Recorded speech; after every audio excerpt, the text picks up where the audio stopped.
عورت نماز کہاں پڑھ سکتی ہے؟ عورت تو ناپاک ہو جاتی ہے، لہذا وہ نماز کہاں پڑھ سکتی ہے؟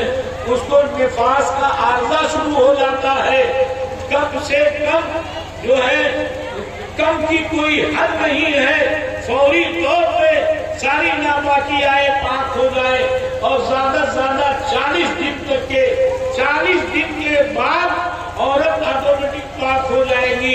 اس 40 دن کے اندر نماز نہیں پڑھ سکتی، قرآن نہیں پڑھ سکتی، روزہ نہیں رکھ سکتی۔ سمجھ گئے آپ؟ حضرت سرکار دو عالم جواب دیتے ہیں، اے عورت، یہ فاطمہ جو ہے عام عورتوں کی طرح سے نہیں ہے، لیکن میری فاطمہ پاک بنائی گئی ہے، نہ میری فاطمہ کو حیض آتا ہے، نہ نفاس آتا ہے، نہ باقی میں میری فاطمہ کو چھوا ہی نہیں، بلکہ میری فاطمہ نور ہے، اور نور سے ناپاکی کبھی نکلتی نہیں۔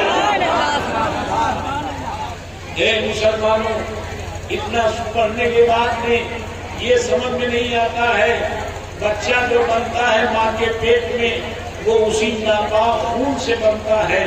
آدمی اپنی بناوٹ کی حقیقت کو سمجھ لے تو کبھی مغرور نہیں ہو سکتا۔ قطرے ناپاک سے اس کا استقرار ہوا اور ناپاک خون سے اس کا جسم بنا، پھر بھی انگڑاتا ہوا چلتا ہے کہ مجھ سے اچھا کوئی دنیا میں نہیں۔ آپ ذرا غور کیجئے، خالی اپنی حقیقت پہ غور کر لیجئے تو کبھی غرور نہیں آ سکتا۔ یہ تو اللہ کا کرم ہے کہ اس نے ہم کو ایسا بنا دیا۔ سمجھ گئے آپ؟ سرکار دو عالم تاجدار انبیاء صلی اللہ علیہ وسلم کی شہزادی کو کبھی ناپاکی آئی نہیں، اور اسی ناپاک خون سے انسان کی بچہ بنتا ہے، تو جب خون وہ اندر تھا ہی نہیں تو حسن حسین بنے کیسے؟ ان کی تخلیق کیسے ہوئی؟ زینب کیسے بنی؟ کلثوم کیسے بنی؟ محسن کیسے بنے؟ حسن کیسے بنے؟ حسین کیسے بنے؟ تو دو لفظوں میں یہ ہے کہ میرے مصطفیٰ نور ہیں، فاطمہ نور ہیں، لہذا اسی نور سے حسن کی تخلیق ہوئی، اسی نور سے حسین کی تخلیق ہوئی، اسی نور سے محسن کی تخلیق ہوئی، اسی نور سے حضرت زینب کی تخلیق ہوئی، اسی نور سے اور لڑکیوں کی تخلیق ہوئی۔ جناب علی، اب حضرت امام حسن رضی اللہ تعالیٰ عنہ پیدا ہوئے، سرکار دو عالم صلی اللہ علیہ وسلم نے چھہارا چبا کر کے اور امام حسن کے حلق میں چپکایا اور تہنیت کیا اور کہا، اے علی، کیا نام رکھا ہے ان کا؟ حضرت مولا علی نے کہا، میں نے حرم نام رکھا ہے۔ میرے آقا، آپ کی موجودگی میں میری مجال کیا ہے کہ میں کنفرم کوئی نام رکھوں؟ نام سرکار آپ رکھ دیجئے۔ تو میرے آقا فرماتے ہیں، لا حرم بل حسن، حرم نہیں بلکہ حسن نام رکھو۔ تو حسن نام رکھا، یہ جنتی نام ہے، یہ ہارون علیہ السلام کے بیٹے کا نام ہے، شبیر و شبر، جس کا ترجمہ حسن اور حسین ہے۔ حضرت سرکار دو عالم صلی اللہ تعالیٰ علیہ وسلم نے حسن نام رکھا۔ حسن صفت مشبہ ہے، اس کا حسن، ان کے کمالات، ان کی خوبیاں کبھی ختم ہو ہی نہیں سکتی ہیں۔ جتنے ہی زیادہ کوئی مٹانے کی کوشش کرے گا اتنے ہی ان کی بلندی بڑھتی جائے گی۔ اسلام کی فطرت میں قدرت نے لچک دی ہے، جتنا ہی دباؤ گے اتنا ہی یہ ابھرے گا۔ یہ حسن و حسین یہ اسلام کی روح ہے، یہ حسن و حسین یہ اسلام کی جان ہے، یہ حسن و حسین یہ ایمان کی جان ہے، یہ ایقان کی جان ہے۔ اللہ کے رسول صلی اللہ علیہ وسلم فرماتے ہیں، ان الحسن والحسین ہما ریحانتایا من الدنیا، بے شک حسن و حسین جو ہے یہ دونوں دنیا میں دو پھول مجھے عطا کیے گئے ہیں، جب میں انہیں سنتا ہوں تو مجھے فرحت حاصل ہوتی ہے۔ سوال یہ ہے، بچہ چوما جاتا ہے، سونگا نہیں جاتا ہے، سونگنے کا کیا مسئلہ ہے؟ تو میرے آقا اس لیے سونگتے تھے کہ میرے اندر مسک عنبر کی خوشبو ہے، یہ میرے جسم کے ٹکڑے ہیں، ان کے اندر بھی خوشبو ہے کہ نہیں؟ تو جو خوشبو میرے نبی کے اندر وہی خوشبو امام حسن کے وہی خوشبو امام حسن کے اندر حضرت سیدنا امام حسن رضی اللہ تعالیٰ عنہ اب دھیرے دھیرے فرمان چڑھنے لگے اور جوان ہو گئے. سرکار سیدنا امام حسن رضی اللہ تعالیٰ عنہ بلندی پر پہنچ رہے ہیں. آپ ذرا غور کیجئے، سارے علم و فن سے، فن سپہری سے، سارے معاملات سے امام حسن واقف ہو گئے. فن سپہری تو میرے آقا نے خود ہی سکھایا تھا، کشتی لڑنا میرے آقا نے خود ہی سکھایا تھا، گھوڑ دوڑ جو ہے میرے آقا نے خود ہی سکھایا تھا، تلوار چلانا جو ہے میرے مصطفیٰ نے خود ہی سکھایا تھا. سمجھ گئے آپ کہ نہیں؟ کشتی کا مقابلہ میرے سرکار نے خود ہی کرایا تھا. بیوقوف لوگ ہیں جو اکھاڑے کو ناجائز کہتے ہیں. اکھاڑا قائم کرنا تو میرے نبی کی سنت ہے. پیلی بھیت نے اعلان کیا ہے، پیلی بھیت نے اعلان کیا ہے کہ اگر تازیہ کو روغے حسین کو کوئی ناجائز ثابت کر دے گا تو 11 لاکھ روپیہ اس کو انعام کے طور پہ دیا جائے گا. سمجھنا، 11 لاکھ روپیہ انعام کے طور پہ دیا جائے گا. نہ اعلیٰ حضرت نے ناجائز کہا، نہ کسی ولی نے ناجائز کہا، نہ کسی بزرگ نے ناجائز کہا. جو کہتا ہے کہ اعلیٰ حضرت نے کہا وہ اعلیٰ حضرت کی تحریر کو سمجھ ہی نہیں پاتا ہے، وہ اعلیٰ حضرت کے لفظوں کو سمجھ نہیں پاتا، پڑھ نہیں پاتا ہے. تعزیہ رکھنا یہ محبت کی نشانی ہے، اور تعزیہ رکھنا یہ امام علی مقام سے وفاداری کا ایک طریقہ ہے. سمجھنا، بڑے بڑے بزرگوں نے تعزیہ بنایا ہے. حضور مفتی اعظم ہند جاتے تھے بمبئی میں، تعزیہ رکھا جاتا تھا، وہاں زیارت کرنے جاتے تھے تعزیہ کی. شیر جیسے اہل سنت جاتے تھے، مولانا نعیم الدین مراد آبادی جاتے تھے، بڑے بڑے علماء کرام جاتے تھے. مگر آج کے نہ جانے کون ظالم نے جو ہے مسلمانوں کو کنفیوزنگ میں ڈال دیا. اور اے مسلمانوں، جو دشمن اہل بیت ہے وہ بات نہیں کرنی چاہیے جس سے دشمن اہل بیت اور وہابیوں کی مدد ہو جائے، بلکہ وہ بات کرنی چاہیے جس سے ان کا دل جل جل کر کے راحت ہو جائے.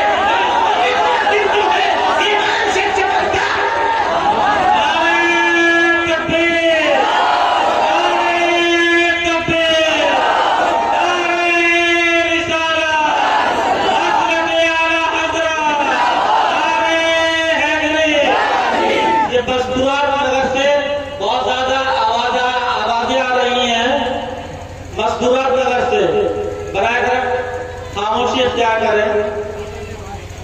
غور سے سنیے، جوانی جو پہنچنے والے ہیں سیدنا امام علی مقام رضی اللہ عنہ، عالم اللہ نے جناب علی ساری چیزیں روک کر کے اور سب مسلمانوں کے ہاتھ سے چھنوا دیا، اگاٹھا چھنوا دیا، سارے معاملات چھنوا دیے. ان ظالموں سے کہہ دو کب تک تم اسلام پر ظلم کرتے رہو گے؟ ارے مدینے میں جنت البقیع میں تو ظلم کیا اور یہاں بھی ظلم کر رہے ہو. یہی تو ان کی شکلیں اور ان کے دھرم کی پہچان کروا رہی ہے. سمجھ گیا؟ اللہ کا شکر ہے جو ان کے دل میں ہوتا ہے وہ کہیں نہ کہیں نکل ہی آتا ہے. سمجھ گیا؟ ذرا درود پاک پر اللہم صلی وسلم بارک علی سیدنا مولانا محمد وعلی آلہ وصحبہ اجمعین. حضرت امام حسن رضی اللہ تعالیٰ عنہ سرکار دو عالم صلی اللہ علیہ وسلم کے بڑے نواسے ہیں. جناب علی سر سے لے کر کے اور ناف تک کے بالکل سرکار کی طرح، سر سے لے کر کے اور ناف تک کے بالکل سرکار دو عالم صلی اللہ علیہ وسلم کی طرح. اور امام حسین ناف سے لے کر کے قدم تک کے بالکل سرکار کی طرح، بالکل سرکار کی طرح. سرکار کے 3 بیٹے ہیں، حضرت قاسم، حضرت عبداللہ اور حضرت ابراہیم. سمجھے؟ لیکن ان تینوں میں سے کسی کے متعلق یہ روایت نہیں ہے کہ بالکل سرکار کی طرح. لیکن ان کے متعلق یہ روایت ہے کہ بالکل سرکار کی طرح۔ آخر ایسا کیوں؟ سرکار ہی سے پوچھ لو، اے میرے آقا یہ بڑے والے سر سے لے کے ناف تک کے آپ کی طرح، اور یہ چھوٹے والے ناف سے لے کے پیر تک کے آپ کی طرح، سرکار ایسا کیوں ہے؟ تو سرکار جواب دے رہے ہیں۔ سرکار جواب دیں گے روحانی طور پہ، کیا جواب دیں گے؟ آفتاب نکلا ہوا ہے، سنا ہی نہیں سنا؟ آفتاب نکلا ہوا ہے، 12 بجے دن میں اگر سورج غائب ہو جائے تو جو دل کے کمزور ہوئے ان کو ہارٹ اٹیک ہو جائے گا۔ آپ کا کیا خیال ہے؟ بولو۔ 12 بجے دن میں اگر سورج غائب ہو جائے اور 12 بجے دن میں ہاتھ نہ دکھائی پڑے، کوئی آدمی نہ دکھائی پڑے، تو آدمی کیا سوچے گا؟ معلوم ہوتا ہے قیامت آ گئی ہے، آسمان ٹوٹ کے گرنے والا ہے، دل کا کمزور آدمی بے ہوش ہو جائے گا۔ سمجھ گئے آپ کہ نہیں؟ اللہ نے دیکھا، قدرت نے دیکھا کہ میرے محبوب سے محبت بہت کرتے ہیں لوگ، اور اتنا محبت کرتے ہیں رات رات بھر بیٹھے رہتے ہیں، اتنا محبت کرتے ہیں سرکار کے بغیر بے چین ہو جاتے ہیں۔ اللہ کے محبوب صلی اللہ علیہ وسلم ایک مرتبہ جو ہے غائب ہو گئے، لوگوں نے بہت ڈھونڈا، نہیں ملے، اور ڈھونڈتے ڈھونڈتے چاروں طرف سے جب نہیں ملے تو سرکار سیدنا ابو ہریرہ رضی اللہ تعالیٰ عنہ ایک باغ گھرا ہوا تھا، اس جناب علی پانی نکلنے کے سوراخ سے اور سکڑ کر کے اندر داخل ہو گئے۔ سرکار نے دیکھا، کہا ابو ہریرہ آ گئے؟ کہا جی حضور میں آ گیا۔ کہا کیسے آ گئے؟ کہا لومڑی کی طرح سے میں دبلا بن گیا اور میں گھس کے اندر سے اس سوراخ سے گھس کے آپ کی طرف آ گیا، اور حضور میں بے چین تھا کہ کیسے میں سرکار کو دیکھوں۔ اللہ کے محبوب صلی اللہ علیہ وسلم بنو نجار کے باغ میں بیٹھے ہوئے تھے اور یہ پہنچے، کہا حضور سب بے چین ہیں آپ کے خاطر، سب سرکار پریشان ہے آپ کی تلاش میں، اور میں نے خوشبو سے آپ کو تلاش کر لیا۔ کس سے تلاش کر لیا؟ ارے زور سے بولو۔ خوشبو سے۔ آج تو بدبو بھی بدل میں اتنی نہیں ہے کہ بدبو سے بھولا، خوشبو سے تلاش کر لیا۔ میرے اعلیٰ حضرت فرماتے ہیں، ان کی مہک نے دل کے کلچے کھلا دیے ہیں، جس راہ چل گئے ہیں کوچے بسا دیے ہیں، جس راہ چل گئے ہیں کوچے بسا دیے ہیں۔ تو سرکار دو عالم صلی اللہ تعالی علیہ وآلہ وسلم کے لیے صحابہ بے قرار، اللہ تعالیٰ نے دیکھا کہ یہ اتنا بے قرار ہے، جب میرے محبوب پردہ فرمائیں گے تو یہ لوگ کیا کریں گے؟ بے چین ہو جائیں گے۔ لہذا اے مسلمانوں، سورج غائب ہو جائے تو آدمی بے چین ہو جائے گا، آدمی جو ہے کمزور دل کا آدمی مر جائے گا، لیکن اسی سورج کے بغل میں ایک دوسرا چھوٹا سا سورج نکل آئے، اسسٹنٹ سورج نکل آئے، تو آدمی کو تسلی رہے گی۔ بولو تسلی رہے گی نہیں رہے گی؟ بولو رہے گی نا؟ ہاں، اسی طرح سے اللہ تعالیٰ نے دیکھا میرے محبوب پردہ فرمائیں گے تو صحابہ حیران میں پھنس جائیں گے، پریشان ہو جائیں گے، بے چین ہو جائیں گے۔ لہذا ایک جو ہے اس طرح سے بنا دو کہ جب میرے محبوب پردہ فرمائیں تو لوگ حسن کو دیکھ کر کے تسلی لیتے رہیں، حسن کو دیکھ کر کے لوگ سکون لیتے رہیں، اور وہی ہوا۔ اور جب حسن پردہ کریں تو حسین کو دیکھ کر کے لوگوں کو تسلی ہوتی رہے، تو دھیرے دھیرے ہمارے بندوں کے اندر، صحابہ کے اندر، ہمارے محبوب بندوں کے اندر، میرے محبوب کے عاشقوں کے اندر صبر کا مادہ پیدا ہو جائے گا۔ اسی بنیاد پر اللہ تعالیٰ نے امام حسن کو، امام حسین کو مصطفیٰ جان رحمت کی طرح سے بنایا۔ اور پھر اس کے بعد ذرا غور کیجیے، حضرت امام حسن رضی اللہ تعالیٰ عنہ بالکل سرکار کی طرح جب میرے آقا نے پردہ فرمایا تو لوگ امام حسن کی بارگاہ میں آتے تھے اور کہتے تھے ہذا وجہ النبی صلی اللہ علیہ وسلم، یہ میرے نبی کا چہرہ ہے۔ امام حسن کی پیشانی کو چومتے تھے، امام حسن کے ہاتھوں کو چومتے تھے، کہتے تھے یہ ہاتھ میرے مصطفیٰ کا ہے، یہ چہرہ میرے مصطفیٰ کا ہے، رخ زیبا میرے مصطفیٰ کا ہے، دیکھ کر کے تسلی لیتے تھے۔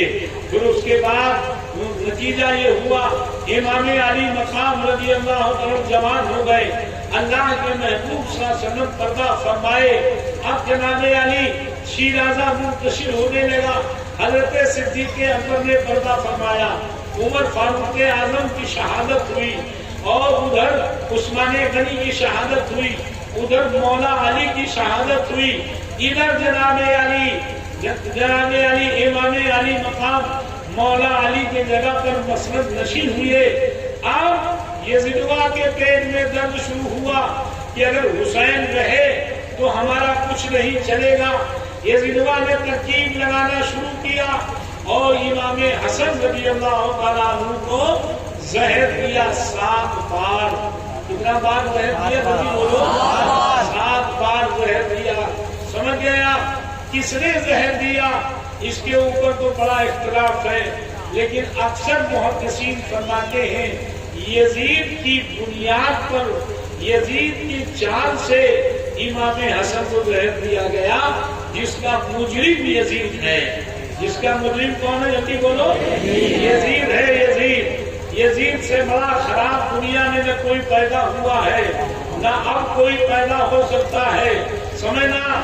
اور یزید جناب علی ایک ایسا شخص تھا کہ جو مرا تو اس کے اندر سے بدبو آ رہی تھی، پیٹ میں کیڑے پڑ گئے تھے، اور جناب علی پانی پیتا تھا تو چلاتا تھا، اور نہیں پیتا تھا تو چلاتا تھا۔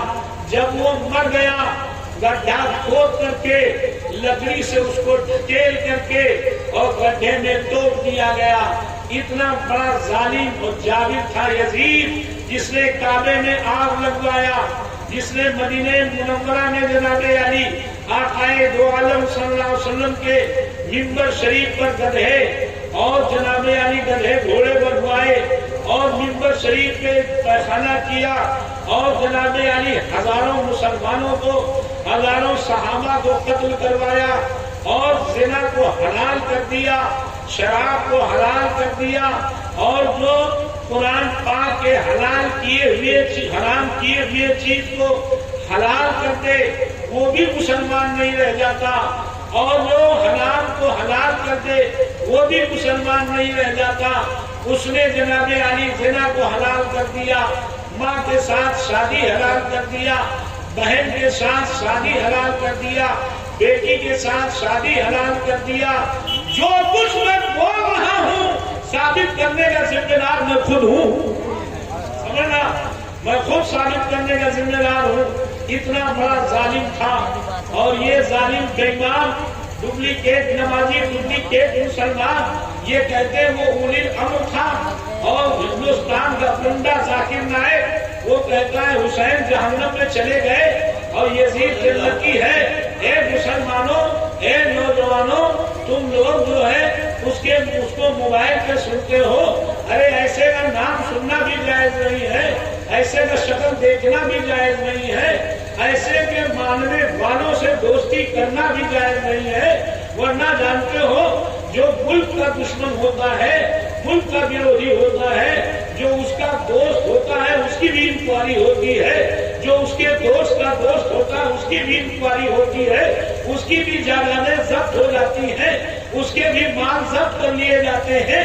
یہ ملک کے دشمن کا عالم یہ ہے، اور جو مصطفیٰ کا دشمن ہوگا اور جو مصطفیٰ کی اولاد کا دشمن ہوگا اس کا سب کچھ قیامت میں ضبط ہو جائے گا اور جہنم کے سوا کچھ نظر نہیں آئے گا۔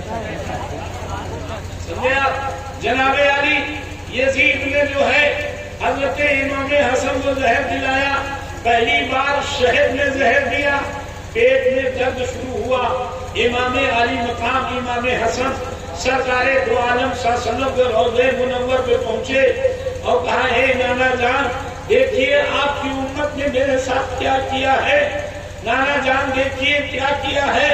نانا جان نے کرم فرمایا اور پیٹ کا درد ختم ہو گیا، زہر کا اثر ختم ہو گیا، گھر واپس آ گئے کھجور کے ساتھ زہر دیا، پھر پیٹ میں درد ہوا، پھر نانا کی بارگاہ میں گئے، پھر طبیعت ٹھیک ہو گئی، پھر زہر دیا، پھر نانا کی بارگاہ میں گئے، پھر طبیعت ٹھیک ہو گئی۔ اے مسلمانوں، مسلمان کہلانے والی ایک جماعت ہے جو بزرگوں کے ہاں جانے کے قائل نہیں ہے، جو ولیوں کے ہاں جانے کے قائل نہیں ہے، جو دیکھنے تو مسلمان ہے اندر سے نہ جانے کیا ہے۔ سمجھنا، اگر جائز نہ ہوتا تو امام حسین نانا کے قبر پہ نہ جاتے، اگر مدد لینا جائز نہ ہوتا تو امام حسین نانا سے مدد نہ لیتے، اگر یہ کہنا جائز نہ ہوتا کہ مجھے ٹھیک کر دو تو امام حسن جو ہے نانا سے نہ کہتے کہ آپ کی امت نے میرے ساتھ کیا کیا ہے۔ پتہ یہ چلا کہ وہ نانا کے مزار پہ جاتے تھے، ہم یہاں بزرگوں کے مزار پہ جاتے ہیں، کالپی میں جاتے ہیں، ان کے لیے وہاں جانا جائز تھا، میرے لیے یہاں جانا حسن کی سنت ہے۔ اس کی سنت ہے، جلدی بولو، امام حسن کی سنت ہے۔ حضرت امام حسن گئے اور ٹھیک ہو گئے، پھر گئے، پھر ٹھیک ہو گئے، پھر گئے، پھر ٹھیک ہو گئے۔ 7ویں بار کیا کیا کہ جناب علی ہیرے کی کڑی پیس کر کے اور سراہی میں ڈال دیا، سراہی میں ڈال دیا ہیرے کی کڑی پیس کر کے، اور پھر اس کے بعد جناب علی رک جائیے، ذہن میں ایک بات آئی، وہ صاف کر دوں۔ سمجھنا، امام حسن کے جو دشمن ہیں، اہل بیت کے جو دشمن ہیں، جن کو خارجی کہا جاتا ہے، کیا کہا جاتا ہے؟ جلدی بولو، وہ کہاں پائے جاتے ہیں پتا ہے؟ ارے خارجی کی آبادی کہاں ہے پتا ہے؟ نہیں پتا ہے؟ لکھنؤ میں زیادہ ہے، لکھنؤ میں زیادہ ہے، لکھنؤ میں زور سے بولو، ان کی پہچان کیا ہے؟ میلاد ان کے یہاں جائز نہیں ہے، ربیع الاول کا جلوس جائز نہیں ہے، صحابہ کا جلوس جائز ہے۔ کن کا جلوس جائز ہے؟ مدح صحابہ کا جلوس جائز ہے۔ ہمارے یہاں ربیع الاول شریف کا جلوس نکلتا ہے، جس کی بنیاد میں نے رکھی ہے، جلوس رحمت للعالمین، کئی لاکھ کا مجمع ہوتا ہے۔ ایک مرتبہ مدح صحابہ والے آئے، سمجھنا، کھڑے ہوئے پڑھنے، میں نے کہاں سے آئے آپ لوگ؟ پہلے ہم لوگ آئے ہیں سرکار کی بارگاہ میں شرکت کرنے کے لیے، ہمیں آئے کہاں سے تو بتاؤ پہلے۔ کہنے کہ ہم لوگ لکھنؤ سے آئے، ہمیں کس نے بلایا ہے؟ تو نام بتایا نہیں۔ ہم نے کہا چلے جاؤ ورنہ اتنا ماروں گا صورت بگاڑ دوں گا۔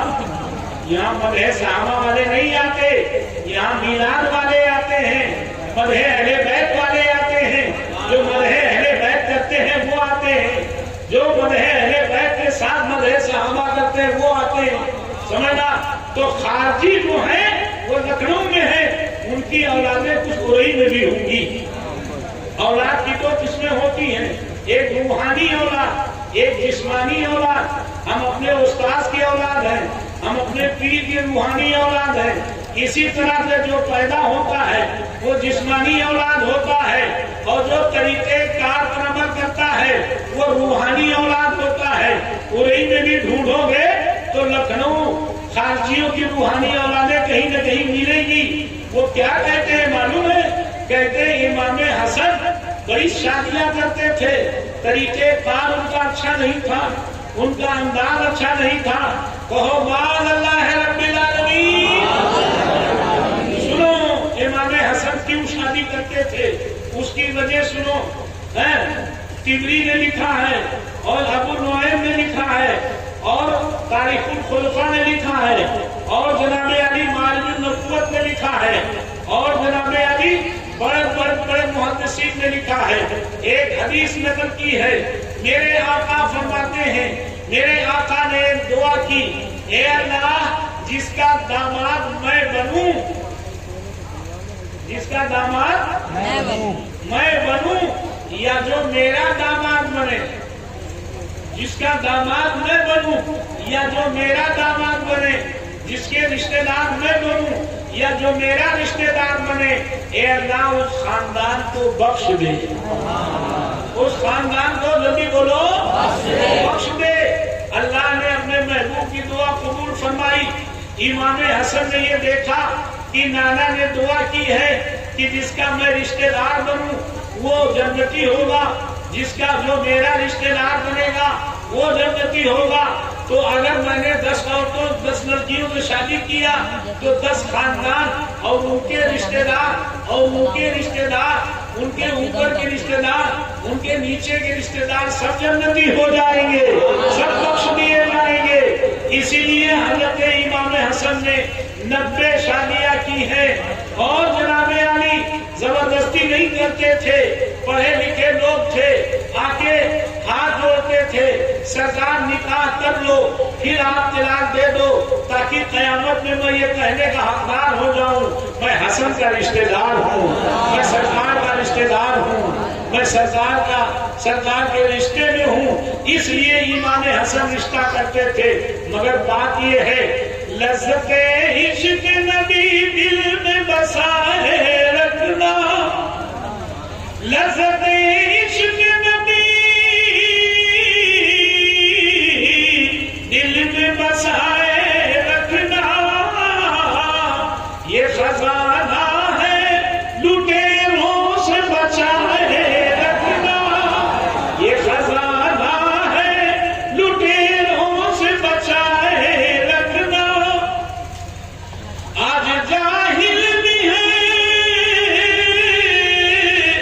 عالم کلمہ اوڑھے، آج جاہل بھی ہے عالم کلمہ اوڑھے، ایسے ملاؤں سے ایمان بچائے رکھنا، آنکھ والا تیری قدرت کا تماشا دیکھے، کورے دین کو نظر کیا آئے کیا دیکھے۔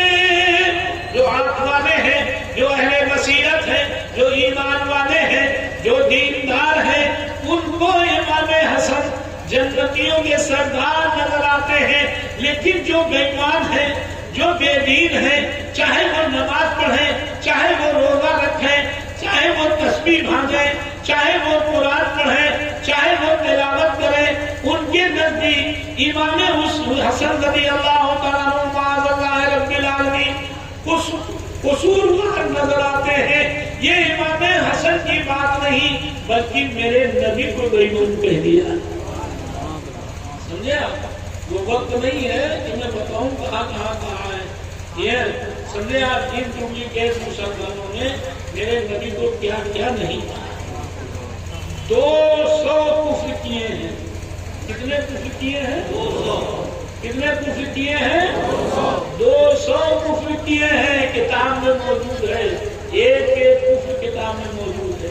انہوں نے کیا ہے، انہوں نے تو شاید 2 ہی 3 کیا، معاملہ ختم ہو گیا۔ انہوں نے 200 کتنے 200 کیے ہیں۔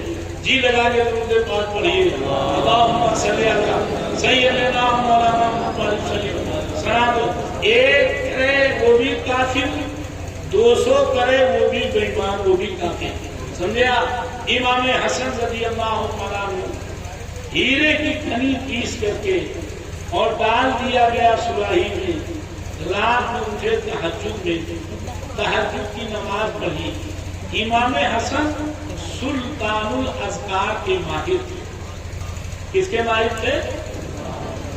زور سے بولو، سلطان الاذکار۔ سلطان الاذکار، ہاں، یہ میر محمد کاظمی سلطان الاذکار کے ماہر تھے، میر احمد کاظمی ترمذی سلطان الاذکار کے ماہر تھے، حضور اچھے میاں رحمۃ اللہ علیہ، آل رسول محمد میاں رحمۃ اللہ علیہ، اور سنیے حضور آسن العلماء رضی اللہ تعالیٰ عنہ سلطان الاذکار کے ماہر تھے۔ ایک مرتبہ میں بیٹھا ہوا تھا اور اپنے پیر کے ساتھ گیا تھا، حضور آسن العلماء کی بارگاہ میں عتیق بھائی کے یہاں بیٹھا ہوا تھا، تو گفتگو چلنے لگی تو حضرت نے کہا سلطان الاذکار ایک ایسی چیز ہے کہ جو آدمی کو منزل مقصود تک پہنچا دیتی ہے۔ سبحان اللہ، سبحان اللہ۔ سلطان الاذکار کیا ہے؟ سلطان الاذکار لا الہ الا اللہ۔ دیکھنے والے آدمی، چاہے وہ مارے مکارا سے مرید ہو، چاہے وہ کالپی سے مرید ہو، چاہے وہ فخون شریف سے مرید ہو، چاہے صفیپور شریف سے مرید ہو، چاہے گنج مراد آباد سے مرید ہو، چاہے مجھ سے مرید ہو، چاہے جس سے مرید ہو، اس پر یہ لازم ہے کہ یہ پڑھتا رہے شجرے میں ہر ایک کے لا الہ الا اللہ، لا الہ الا اللہ، اس کو سلطان الاذکار کہتے ہیں۔ الا اللہ، اس سے پیاس لگتی ہے، اس سے، اور زیادہ اگر استعمال کریں گے، بہت زیادہ پڑھیں گے تو دماغ پہ ٹھنڈے روغن کی ضرورت پڑے گی، ٹھنڈے پانی کی ضرورت پڑے گی، سمجھے آپ؟ تو سلطان الاذکار کے ماہر تھے، رات میں اٹھے، تہجد کی نماز پڑھی، ذکر و اذکار کیا، سراہی سے پانی نکالا اور پیا، جیسے ہی پیا ویسے ہی گلے سے لے کر کے کلیجے تک کے بالکل پھٹ، سمجھے آپ؟ خون کے دست آنا شروع ہوئے، لکھا ہے کہ 39 دن تک یہ دست آیا، نانا کے مذاق پہ ادب کے مارے نہ جا سکے، سمجھے آپ؟ دست آنے لگے خون کے، اور 39-40ویں دن باہر آ کے بیٹھے، چہرہ بالکل پیلا ہو گیا، مدینے کے لوگوں میں ایک ماتم بپا ہو گیا، اور پوچھا حضور کون ہے جو اس آئینے کو توڑ رہا ہے؟ جب ہم سرکار کو دیکھنا چاہتے تھے تو آپ کے چہرے مقدس کو دیکھ لیتے تھے۔ امام حسن نے کہا بھائی کو بلا دو حسین کو۔ حسین، امام حسین آئے، ایسے بیٹھے جیسے نماز میں بیٹھا جاتا ہے، دو زانو ہو کر کے بیٹھ گئے، دو زانو کیسے بیٹھ گئے؟ جلدی بولو، دو زانو ہو کے بیٹھ گئے، اور کہا بھائی جان آپ بتائیے یہ آپ کے ساتھ کس نے کیا؟ کہا بیٹا حسین اگر میں بتاؤں تو تم قتل کرو گے، اور ہو سکتا ہے میرے بتانے میں لغزش ہو جائے، لہذا چھوڑ دو اللہ کے اوپر، اللہ بدلہ لے لے گا، سمجھنا؟ وہ منتقم حقیقی ہے، بدلہ لے لے گا۔ کمال پرہیزگاری امام حسن کی ہے کہ امام حسن نے نہیں بتایا کہ کس نے مجھ کو زہر دیا۔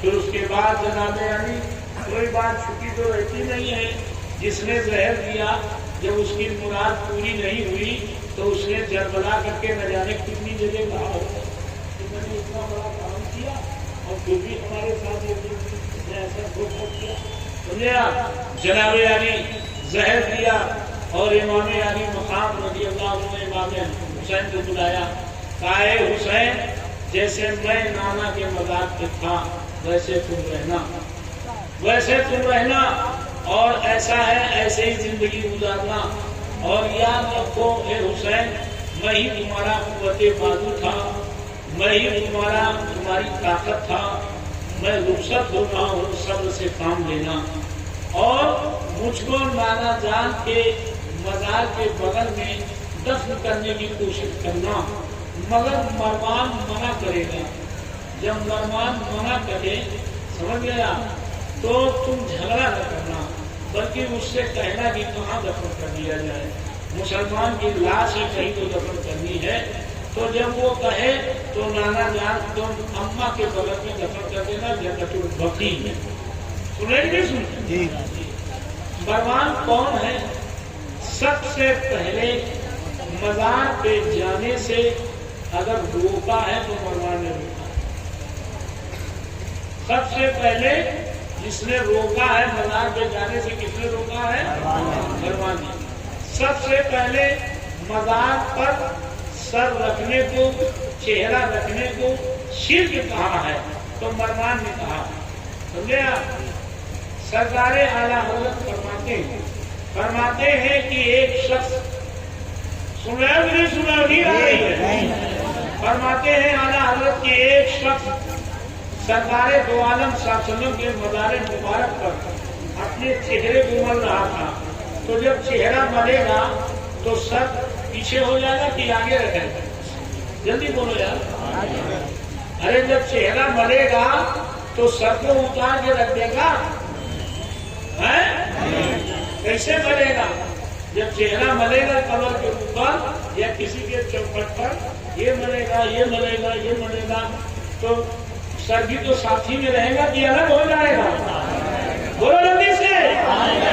علوم مفتی عالم فرماتے ہیں فرماتے ہیں سر سوے روضہ جھکا پھر تجھ کو کیا، دل تھا ساجد نجدیا پھر تجھ کو کیا، بے خودی میں سجے گئے دریا تباہ،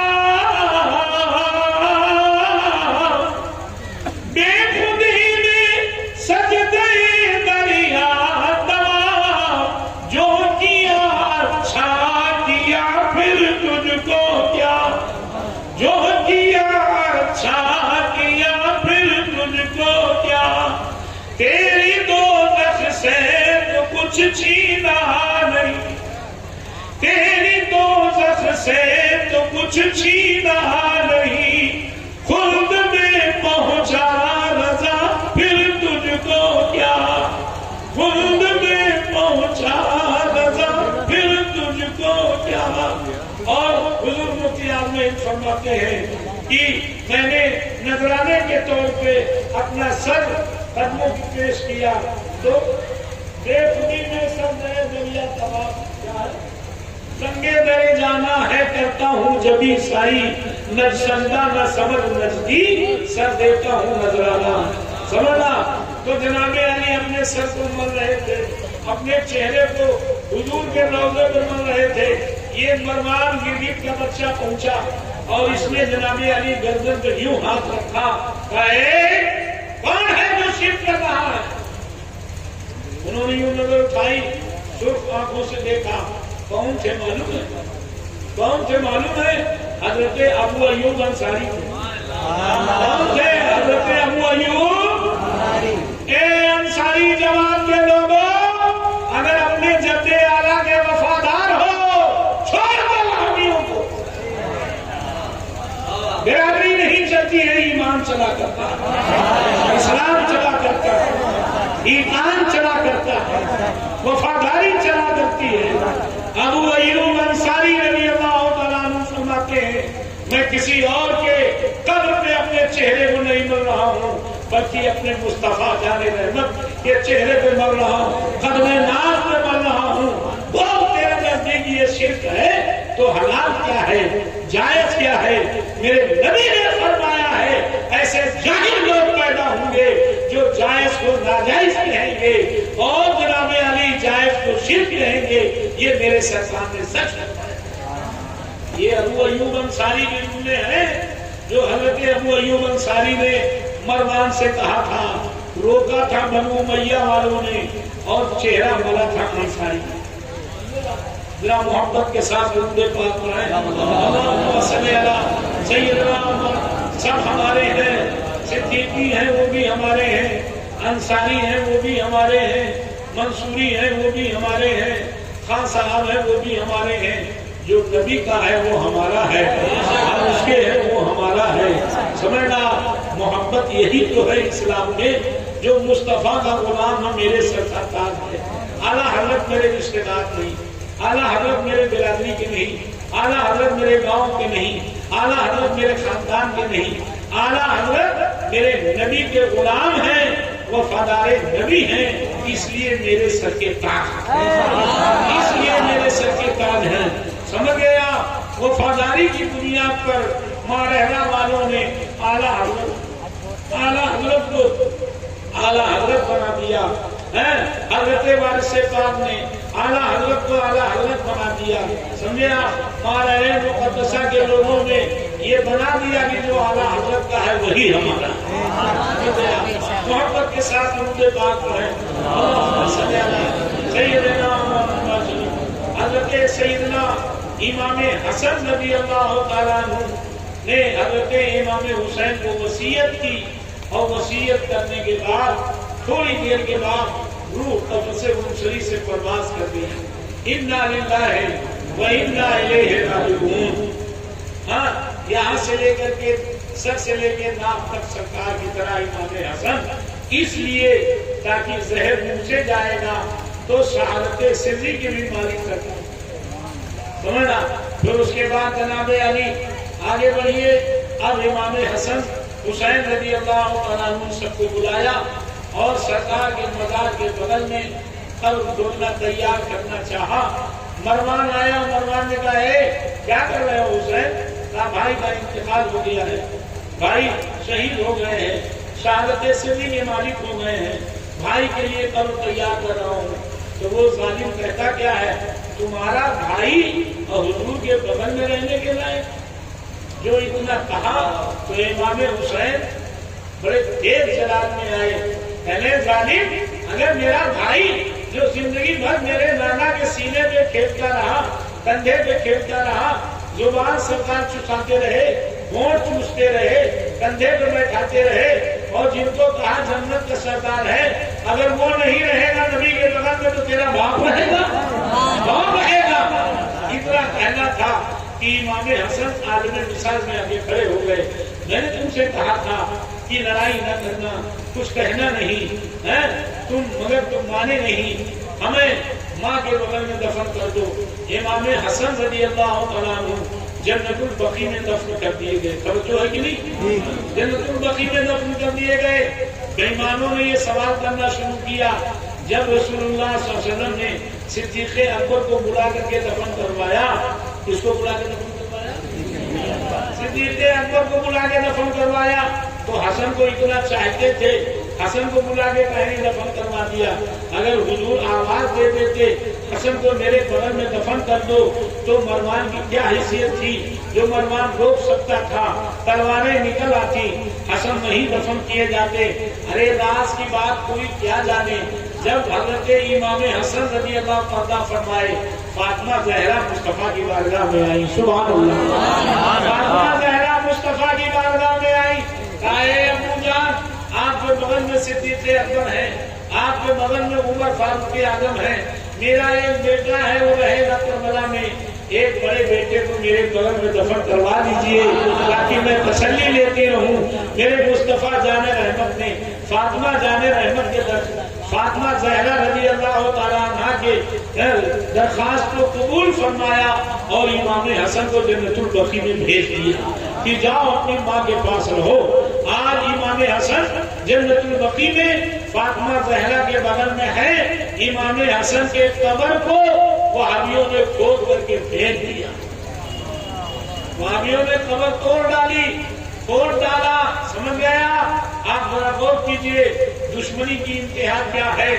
آج لوگ یہ کہتے ہیں کسی کچھ نہ کہو, کسی کچھ نہ کہو, اور نہ کہو. ارے کہا نہیں جائے گا تو پہچانے گا آدمی کیسے؟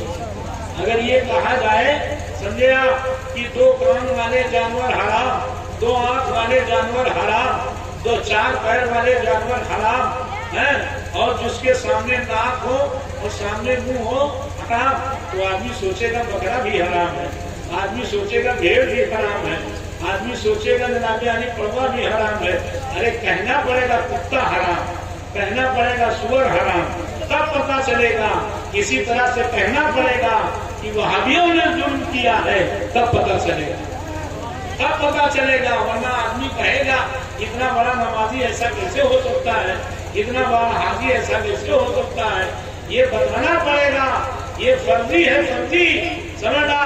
دل آئینہ ہوتا تو جناب علی میلاد کرتا, دل آئینہ ہوتا تو یا رسول اللہ کے نعرے لگاتا, دل آئینہ ہوتا تو تعزیہ بناتا, تعزیہ اٹھاتا, دل آئینہ ہوتا تو شربت پلاتا اور شربت پلاتا, شربت پیتا, دل آئینہ ہوتا تو کھچڑا بناتا, حرام نہ کہتا. تو یہ بتانا پڑے گا یہ کون سی جماعت ہے جو مخالفت کر رہی ہے, تب ہماری ڈوبی بھاری قوم پہچان پائے گی. کیا خیال ہے آپ لوگوں کا؟ نہیں بتایا جائے گا تو پہچان میں آئے گا. جلدی بولو, جلدی بولو. نہیں پہچان میں آئے گا تو بتانا چاہیے کہ نہیں بتانا چاہیے؟ بہت ضروری ہے بتانا. الحق مرن, حق بات کڑوی ہوتی ہے لیکن يدخل الجنہ, لیکن حق بات جنت میں داخل کر دیتی ہے. الحمدللہ رب العالمین. السلام علیکم.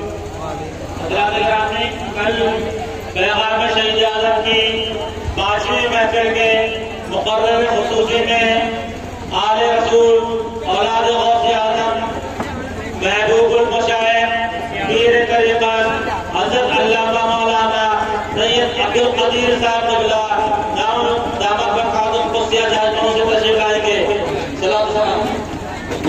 صلی اللہ علیہ یا رسول اللہ وسلم علیہ یا حبیب اللہ پیاسے شہید کربلا پیاسے شہید کربلا تم پہ درود اور سلام شیر علی شیر خدا شیر علی شیر خدا تم پہ درود اور سلام نام رسول جب لیا یاد حسین آ گئی نام رسول جب لیا یاد حسین آ گئی تم ہو نواز مصطفیٰ تم ہو نواز مصطفیٰ تم پہ درود اور سلام پیاسے شہید کربلا تم پہ درود اور سلام شیر خدا کے لال ہو بے شک ہی بے مثال ہو شیر خدا کے لال ہو بے شک ہی بے مثال ہو تم سا کہاں ہے دوسرا تم سا کہاں ہے دوسرا تم پہ درود اور سلام پیاسے شہید کربلا تم پہ درود اور سلام کربل کی داستان کو کیسے بھلائے گا جہاں کربل کی داستان کو کیسے بھلائے گا جہاں امت پہ گھر لوٹا دیا امت پہ گھر لوٹا دیا تم پہ درود اور سلام پیاسے شہید کربلا تم پہ درود اور سلام حکم خدا ملے اگر چوموں میں لب حسین کے حکم خدا ملے اگر چوموں میں لب حسین کے نہر فرات نے کہا نہر فرات نے کہا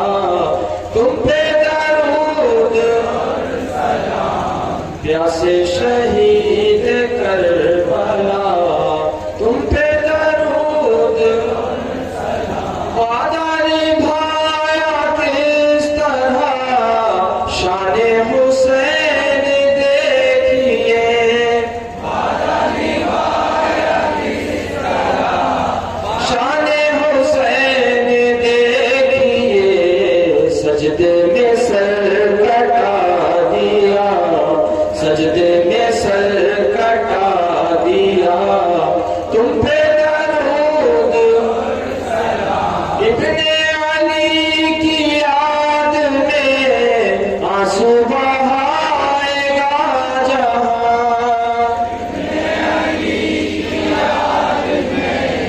آنسو بہائے گا جہاں جم بھی روئیں گے صدا ہم سب بھی روئیں گے صدا تم پہ درود اور سلام یا نبی سلام علیکہ یا رسول سلام علیکہ یا حبیب سلام علیکہ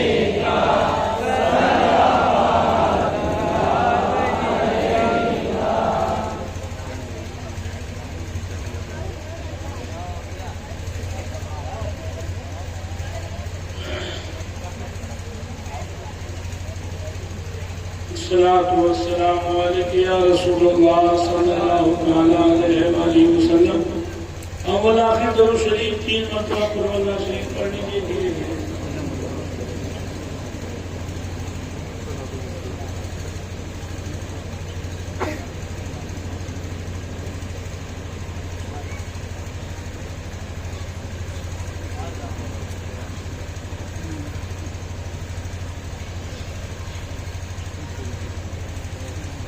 ولا جناح عليهم ولا خوف عليهم ولا هم يحزنون الذين آمنوا وكانوا يتقون سبحان ربك رب العزة عما يصفون وسلام على المرسلين والحمد لله رب العالمين. اے اللہ تعالیٰ روح قرآن کی آیتیں سورتیں پڑھی پروردگار پڑھنے میں جو لفظ ہو گئی ہو اپنی رحمت سے نبی رحمت صلی اللہ علیہ وسلم کی سنت فیض میں معاف فرما کر قبول فرما.